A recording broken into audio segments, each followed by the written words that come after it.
Okay, welcome everybody. My name is Ian Heywood. I'm a lecturer, professor working in the University of Aberdeen in the business school, and I'm based in Scotland. And today what I want to explore with you are some tools for really getting new ideas about how you could develop new businesses open and available. And I'm talking not just about simple step changes in the way things are done. I really want us today to think about what has become termed disruptive change or disruptive innovation, and what I call disruptive thinking. This is where we get new business models that are a radical change to the way things are currently done. And to think about that, just think of some of the examples that exist today. And a great one we can use is the music industry, where we no longer necessarily just have to buy our music on cassette, if you're as old as me, or on CD, or digitally you have to buy it. You can rent it. You can visit companies like Spotify and just rent the music that you want whenever you need it. So what I want us to think about are really disruptive things. And what I'm going to do with you today is talk about that and show you a way in which you can actually become a disruptor yourself in any area that you're interested in. And the techniques are very simple and very straightforward. And I would encourage you, when we've worked through these today together, that you go away and try them. And to encourage you to do that, I've set a little example and a challenge at the end, which I'll tell you about. And you can go and do that either straight after or with some friends. And if you're interested, maybe you can tell other people about how you've disrupted other people's activities. So let's have a quick look at some of these concepts. The first thing that we really need to do is start thinking about some of the things that exist in an industry that are called cliches. And we're going to start by trying to spot these cliches. So what is a cliche? A cliche in an industry context is something that an industry takes for granted. I always say it's the way things have always been done around here for the last few years, the last few weeks. It's how things have been done, things that are, if you like, considered to be, you can't break them, you can't change them. And then what we're going to do is we'll look at how we take those cliches as a starting point for shaping what I think is a great word, a disruptive hypothesis. That's something that's going to disrupt the way we do things around here and make things different in the future. And then we'll try and look at how we can add some commercial value to that. But we'll focus mainly on the first two today. And what I'm going to do is revisit one of my favorite topics, which is the music industry. And let me give you some of the cliches that were in the music industry up until recently. Now, we'll see many of these cliches have now been broken, but to see how they've been broken is a great way to understand what we mean by a cliche in the first place. So if we think about the music industry, some of you will recognize this depending on where your background is from and how long you've been buying or listening to music. Originally, one of the key cliches were all artists, if you're a musician, you need a contract. You have to have a contract with a musical publisher. For a long while, we always had to buy music either as an album or as a single, because there was a definitive amount of music that could fit onto the storage medium, whether it was a cassette, a CD, or a tape, if you remember. We've always had this concept, a cliche, was that actually allowing customers to share music, particularly freely, was a bad thing for the industry. That was an established cliche. The other thing that's been around for a while, and still a little bit of it left, is that it's illegal for people to record concerts. For those of you who've been interested in music for a long while, you may even have heard of the term bootlegs, unofficial recordings. And for a long while, they were treasured by music fans in certain areas, and often sought after items as well. But the industry didn't like them because they were of poor quality. And then there's always been the belief in the industry, another cliche, a final one, that the packaging, what the music came in, was as important as the quality of the music itself. So for those of you who remember records, it would be record sleeves, or it would be CD cases, or it would be this kind of thing. So those are the kind of things I want you to look for when you're looking for cliches, things that are crucial and are sacrosanct, in my language, to the business. You can't change those.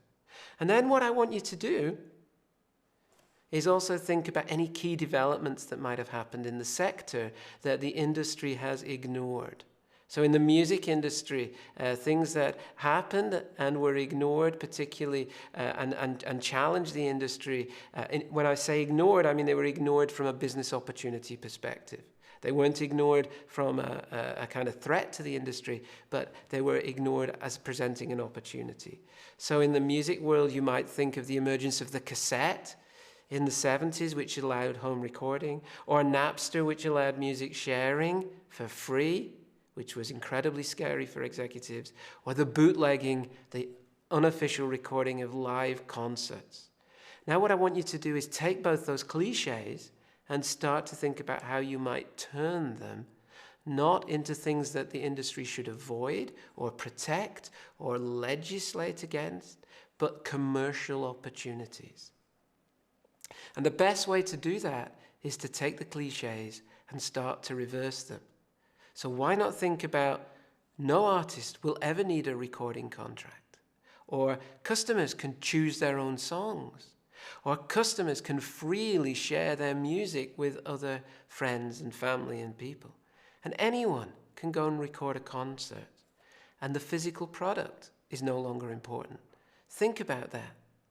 Now, to show you just how powerful doing that can be in any sector, I'm going to take you through very quickly some examples of how business models have been rebuilt in the music industry, taking this disruptive approach. And here are some logos that may be familiar to some of you and may not. But let me just give you an example. Spotify, Apple, Concert Live, Songkick, and the band Marillion are all examples of taking that disruptive hypothesis and changing it. Now, let me share with you why and what they've done and how they're making money. So let's take Spotify. I suspect many of you are users of Spotify, but what they've cleverly managed to do is take the concept of sharing music and turn it into a subscription service, which is either free if you don't mind adverts, or if you pay a small amount a month, you can have the world's entire record collection almost available for you to listen to. So they've radically changed that idea that you have to buy music in fixed packages. And think about Apple, who have done very similar things, but allow you to download individual tracks and build your own albums as you go. But they do exclusive deals with artists, so artists no longer need specific recording contracts. And think about Concert Live. Concert Live is an interesting concept, and there are many of them, where they record the concert for you and sell you the recording of the concert that you've just been to after you leave the gig, usually at a lot more money than you would pay for a live CD. But because you've been to the experience, you want to buy it. So the concept of the bootleg has been turned into something of tremendous commercial value. And then think of artists, and I use the example of Marillion, the rock band here, as an example, because they were one of the pioneers. These bands have worked out that you can sell direct now to the customers because of the digital changes in the digital world. What the artists do is don't need a recording contract.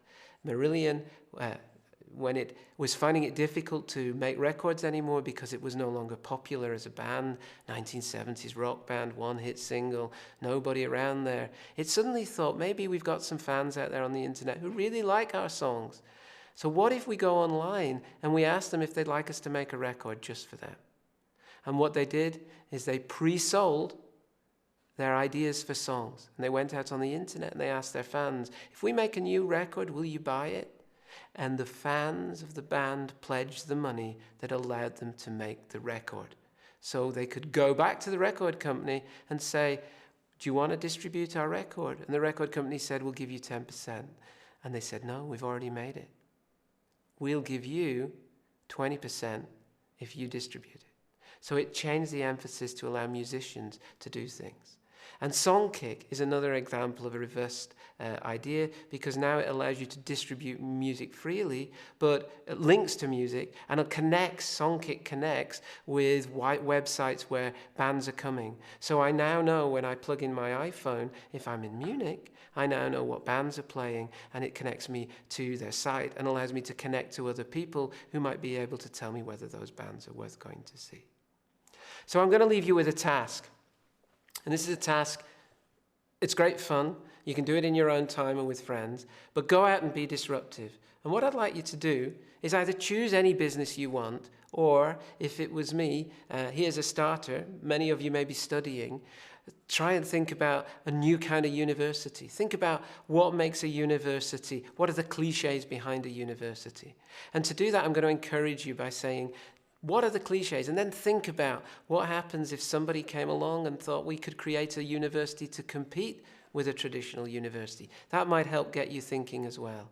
And in that case, my suggestion would be, what would happen if Amazon, which sells books and audio, merged with TED, which presents really short, exciting videos of key professional speakers? What about if they merged and created a university? And combined that with your cliches for a university, the fact that you need professors. Well, what if you don't need professors? What about the students doing their own courses? So try it and go away and on your own and in groups, if you've got some friends over a coffee, choose your business, identify the cliches, look for the emerging threats, reverse those cliches, turn them into your opportunities, and identify some new value for customers. And go away and see if you can identify gaps where there's commercial opportunity, and then test that out with your friends. Thank you for listening. Please go away, be disruptive, try it, and you never know, you might create the next disruptive business.